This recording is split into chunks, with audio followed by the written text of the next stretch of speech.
Hello everyone, good morning. आज माझ्या प्रेग्नन्सीचा 6 मंथचा day 18 आहे. सकाळी फ्रेश होऊन एक डाळिंब खाल्लं. ब्रेकफास्टमध्ये आज मी पोहे बनवले होते. त्यानंतर दुपारच्या जेवणाचा बेत मामाच्या घरी होता. मामींनी मस्त फिश फ्राय, आमटी, सोलकढी बनवली होती. मग जेवण करून विश्रांती घेऊन घरी आले.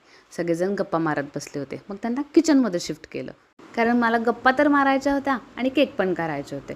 मग गप्पा मारत मारत केक बनवले आणि मग आम्ही सगळेजण जेवायला बसलो. आज जेवणामध्ये दीदीच्या हातची स्पेशल अंडा करी होती.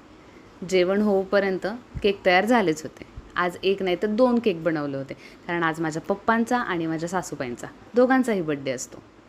दिवाळीच्या सुट्टीत आणि उन्हाळ्याच्या सुट्टीत बड्डे असेल ना तर मग मजा असते, कारण सगळेजण बड्डेला आपले असतात. प्रेम बघा प्रेम. केक गरम आहे म्हणून फुकून फुकून चालत होते आमचे शशी काका. प्रेग्नेंट असल्यापासून सगळे माझ्यासाठी गिफ्ट म्हणून लाडू, ड्रायफ्रूट्स, केसर अशा गोष्टी घेऊन येतात. इथून मग पप्पांचा बड्डे साजरा करायला गेलो. घरी जाऊन मग पप्पांना ओवाळलं. त्यानंतर मग केक कापला. आजीची इच्छा होती की आम्ही सगळ्यांनी बार बार दिन ये आये हे गाणं म्हणावं. मग तिने पण आमच्यासोबत सूर धरला. आजचा दिवस खूप छान गेला. उद्या भेटूया. बाय.